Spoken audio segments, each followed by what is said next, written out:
तो दोस्तों आप लोगों ने देखा कि काजल अगवानी खेसारी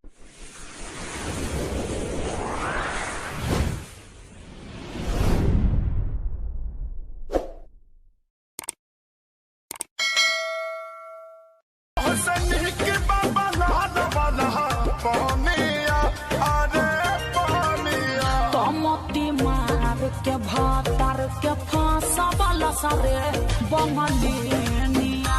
तो दोस्तों आप लोगों ने देखा कि काजल अगवानी खेसारी लाल यादव के बंगलीरिये गाने पे एक्ट कर रही हैं और उसमें मोबाइल में खुद की और खेसारी लाल यादव जी की तस्वीर दिखा रही हैं। तो दोस्तों कुछ दिन पहले कहा जा रहा था कि काजल अगवानी और खेसारी लाल यादव जी एक साथ काम करने वाले नहीं है, लेकिन इस वीडियो से साफ पता चल रहा है कि काजल अगवानी खेसारी लाल यादव के साथ काम करना चाहती है। तो दोस्तों आप लोगों को बता दें कि खेसारी लाल यादव जी के इस नए गाने को सिर्फ 3 दिन में 82 लाख लोगों ने सुने हैं। और दोस्तों इस गाने पे भोजपुरी इंडस्ट्रीज के बहुत सारे एक्टर वीडियो क्लिप तैयार कर रहे हैं और अपने इंस्टाग्राम पेज से पोस्ट कर रहे हैं। तो दोस्तों आप लोगों को ये गाना कैसा लग रहा है कमेंट सेक्शन में जरूर लिखकर बताइएगा। और दोस्तों अगर आप भी खेसारी लाल यादव जी को बेहतरीन एक्टर और बेहतरीन सिंगर मानते हैं तो इस वीडियो को दिल से लाइक कर दीजिएगा। दोस्तों उम्मीद है कि हमारी वीडियो आप लोगों को पसंद आई होगी। मिलते हैं किसी नए वीडियो के साथ, तब तक के लिए बाय बाय।